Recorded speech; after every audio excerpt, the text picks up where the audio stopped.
तो एक जंगल में हम दो चोमू से दिखने वाले शराबियों को देखते हैं। ये दोनों एक ऐसे जंगल से गुजर रहे थे कि जो कि बड़ा ही खतरनाक था। हर जगह बस लाशें ही नजर आ रही थी। अब ये दोनों इसी जंगल में कहीं पर मूतने के लिए रुकते हैं। अब ये झांटू जहाँ पर मूत रहा था वहाँ पर एक लाश थी। अभी ये यहाँ पर मूतने में व्यस्त था, तभी वहाँ पर एक सांप आता है और इसके लौ को पकड़कर हड़ा बना देता है। और तभी हम देखते हैं कि ये बंदा भी उन्हीं लोगों की तरह दिखने लगता है जैसा इस जंगल में बाकी की लाशें नजर आ रही थी। अब बाकी था वो दूसरा चोमू। तो नागराज इसे भी पकड़ते हैं और इसे भी इन्हीं लाशों में शामिल कर देते हैं। अब तक तो समझ में आ चुका था कि इतनी लाशें जंगल में क्यों नजर आ रही थी और इनकी ऐसी हालत करने वाला कौन था। अब थोड़ी ही देर बाद हम यहाँ पर और दो लोगों को देखते हैं। दोनों को समझ में नहीं आ रहा था कि इन लाशों की हालत ऐसी किसने और क्यों की है। अब इसी बीच इनको एक शैडो नजर आती है, मानो जैसे ये शैडो इनको अपनी तरफ बुला रही थी। दोनों जब इस शैडो का पीछा करते हुए आगे बढ़ते हैं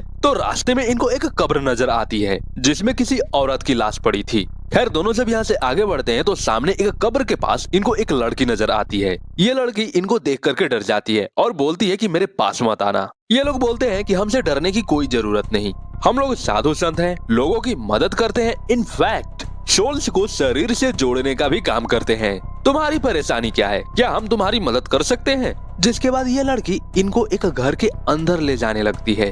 रास्ते में ये इनको बताती है कि इसकी बहन मुसीबत में है, जिसका सोल उसके बॉडी से अलग हो चुका है। ये लड़की दोनों को घर के अंदर ले आती है और अपनी बहन की लाश को इनके सामने रख देती है, जिसका धड़ तो था लेकिन गर्दन नहीं था। जब ये बंदा इस लड़की से इसकी बहन के सर के बारे में पूछता है तब ये लड़की बताती है कि उसका सर सामने रखे एक बॉक्स में है। चिंग चोंग जब उस बॉक्स को खोलता है तो उसका सर उसी बॉक्स में होता है। तो अब अपने चिंग चोंग भैया इसके सर को इसके धड़ से जोड़ने लग जाते हैं मंत्र वगैरह पढ़ते हुए। जब ये इसके सर को इसके धड़ से फाइनली जोड़ देता है तो ये लड़की जैसे ही अपनी आंखें खोलती है अचानक से तूफान की वजह से वहाँ का गेट खुल जाता है। जैसे ही ये लोग पीछे मुड़ते हैं उस गेट को बंद करते हैं, देन वापस पीछे मुड़ते हैं तो ये देखते हैं कि टेबल पर रखी हुई वो लड़की गायब थी। जो देख करके चिंग चोंग का दोस्त डर जाता है कि आखिर वो लड़की गई कहाँ, अभी तो यही थी। तभी इनको पर्दे के पीछे पैर नजर आता है। ये जो कोई भी था, जैसे ही ये इनके सामने आता है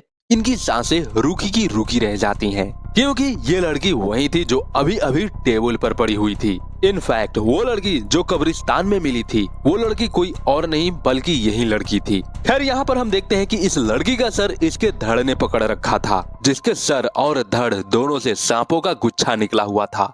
ये नजारा देख दोनों की फट के हाथ में आ जाती है और दोनों भागते हुए इसी रूप में कहीं कहीं जाकर के छिप जाते हैं। बट इस नागिन के निगाहों से अब तक ना कोई बच पाया है और ना ही ये बच पाएंगे, क्योंकि यहाँ पर चिंग चोंग का दोस्त पकड़ा जाता है और नागिन इसका यहाँ पर लौड़ा बना देती है। नागिन के इसके डसते ही ये भी बाहर पड़ी उन लाशों की तरह नजर आने लगता है।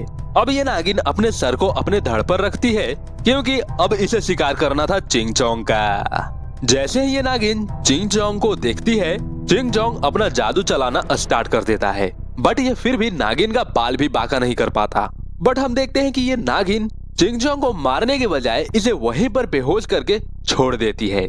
इसकी जब आंखें खुलती है तो ये पाता है कि ये किसी शराब खाने में है और इसे लगने लगता है कि अभी जो कुछ हुआ था ये इसका सपना था। खैर थोड़ी देर बाद चिंग चोंग जब अपने घर आता है, जहाँ ये देखता है कि वही लड़की जो इसके सपने में आई हुई थी इसके घर पर थी और चिंग चोंग की वाइफ इससे बातें कर रही थी। चिंग चोंग जब अंदर आता है तो वो लड़की बोलती है, यानी वो नागिन, कि आज मैं इनकी वजह से ही जिंदा हूँ, वरना वो 4 गुंडे जो मुझे छेड़ रहे थे पता नहीं मेरे साथ क्या करते। इन्होंने मेरी जान बचाई, इनका बहुत बहुत शुक्रिया। चिंग चोंग को लग रहा था कि मैं तो टल्ली था और शायद वो सपना था, बट नहीं, ये लड़की मेरे सपने में तो थी, लेकिन शायद मैं सपना ही गलत देख रहा था। खैर अब ये नागिन बोलती है कि मुझे पता नहीं कि मैं कहाँ जाऊँ, मैं इस शहर में अकेली हूँ। जिस पर चिंग चोंग की वाइफ बोलती है कि अरे कोई बात नहीं, आप हमारे घर रुक सकती हैं। वेल अगले सीन में हम देखते हैं कि ये नागिन अपने कपड़े उतारती है और यहाँ पर शायद यकीनन नहीं, इसके पिछवाड़े से वो सांप निकलता है जो कि चिंग चोंग के नौकरानी को जकड़ करके मार देता है, जो कि वहीं पर सोई हुई थी। जैसे ही नागिन इसे डसती है ये भी जंगल में पड़ी लाशों की तरह नजर आने लगता है। देन ये नागिन टब में जाकर के स्नान करने लगती है। अब अगले सीन में हम देखते हैं कि एक बड़ा ही हैंडसम सा बंदा उसी जंगल में उस नागिन के घर के पास नजर आता है और ये कोई और नहीं बल्कि उसी नागिन को पकड़ने वाला सपेरा था। अभी ये यहाँ पर छानबीन कर ही रहा होता है कि तभी वहाँ पर नागिन प्रकट हो जाती है। दोनों में यहाँ पर बड़ा ही भीषण लड़ाई चलता है। जैसे ही नागिन को एहसास होता है कि ये सपेरा तो बड़ा ही तेज है और ये इससे जीत नहीं पाएगी, तब ये नागिन दुम दबा करके यहाँ से भाग निकलती है। अब अगले सीन में ये नागिन चिंग चोंग की वाइफ से बातें करती हुई नजर आती है।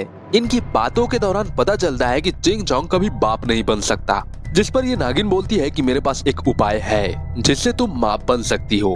यह सुनकर के चिंग चोंग की वाइफ बड़ा ही खुश हो जाती है, जिसके बाद ये नागिन इसे अपने रूम में लेकर के आती है, जहाँ ये इसे बेहोश करके अपने पिछवाड़े से सांप निकालती है और इसमें अपना थोड़ा सा पॉइजन इंजेक्ट कर देती है। इसकी जब आंखें खुलती है, जहाँ ये नागिन से बताती है कि इसे बहुत अच्छा महसूस हो रहा है।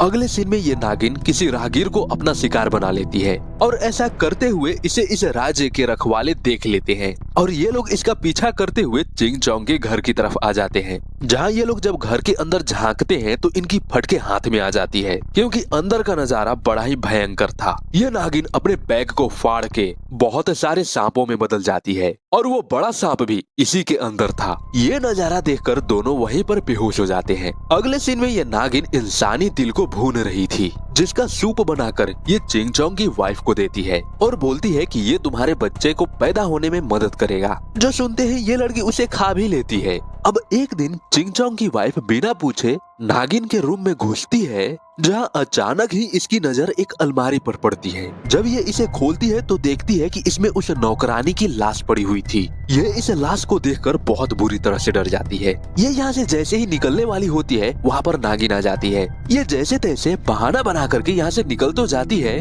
बट नागिन समझ चुकी थी कि उसे इस पर शक हो चुका है। ये बात जब ये चिंग चोंग को आकर के बताती है तो चिंग चोंग इस पर भरोसा नहीं करता। ये इसे उस रूम में भी लेकर के आती है लाश को दिखाने के लिए, बट इस बार जब ये इस अलमारी को खोलती है तब यहाँ पर कोई भी लाश नजर नहीं आता। अब अगले सीन में हम देखते हैं कि वो नागिन इस राज्य के राजा के पास आकर के सारी झूठी बातें बताने लगती है कि दरअसल वो नागिन कोई और नहीं बल्कि चिंग चोंग की वाइफ है। वही है जो जंगल में लोगों का शिकार करती है। हमें उसे जल्द से जल्द पकड़ना होगा। इसलिए राजा अपने मंत्रियों को चिंग चोंग की वाइफ को पकड़ने के लिए भेज देता है। ये लोग जैसे ही चिंग चोंग की वाइफ के ऊपर कुछ फेंकते हैं, अचानक ही इसकी वाइफ को कुछ होने लगता है। इसे चूर्ण की वजह से इसका स्किन जलने लगता है। लग रहा था कि जैसे यही वो नागिन हो, और ऐसा इसलिए हो रहा था क्योंकि उस नागिन ने इसके अंदर अपना विष छोड़ा था। वही विष इसके अंदर अपना असर दिखा रहा था। चिंग चोंग को भी लगता है कि इसकी वाइफ एक नागिन है। दैट्स वाई ये इसे मारने की कोशिश करता है। इतने में वो सारे मंत्री भी आकर के इस पर हमला करने लगते हैं। ये जैसे तैसे अपना जान बचा करके यहाँ से भाग निकलती है। वहीं दूसरी तरफ ये नागिन राजा को बता रही होती है कि उस नागिन को कैसे मारना है। उसे मारने का तरीका मुझे पता है। अगले सीन में हम देखते हैं कि जंगल में काफी सारे मंत्री शराब के काफी सारे बोतलों को एक गड्ढे में डाल रहे थे। वहीं दूसरी तरफ चिंग चोंग को एहसास होता है कि इसकी वाइफ जैसी भी हो इसी की है, तो इसका फर्ज बनता है उसकी रक्षा करना। दैट्स वाई ये अपनी वाइफ को ढूंढने के लिए निकल पड़ता है जंगल की तरफ। इधर ये नागिन इसी के पास थी, जहाँ ये इसे बताती है कि तुम प्रेग्नेंट हो चुकी हो। जो सुन करके ये बहुत ज्यादा शॉक्ड रह जाती है और काफी ज्यादा खुश भी होती है। अगले सीन में हम देखते हैं कि इसे रास्ते में लटके हुए इंसानी दिल नजर आते हैं, जिनको खाने का इसे तलब लग जाती है, क्योंकि वो नागिन इनका इसे सूप बना करके पिलाती थी। जैसे ही ये उनको खाने के लिए आगे बढ़ती है, ये मंत्रियों के बनाए हुए उस ट्रैप में फंस जाती है और ये लोग इसे उस शराब के गड्ढे में डाल करके जला देते हैं। तभी यहाँ पर चिंग चोंग भी पहुंच जाता है। ये अपनी वाइफ को बचाने की कोशिश करता है, बट ये मंत्री उसे बचाने नहीं देते और देखते ही देखते इसकी वाइफ जल करके मारी जाती है। ये मंत्री जब इसकी लाश को बाहर निकालते हैं तो पता चलता है कि इसका बच्चा भी मारा जा चुका था।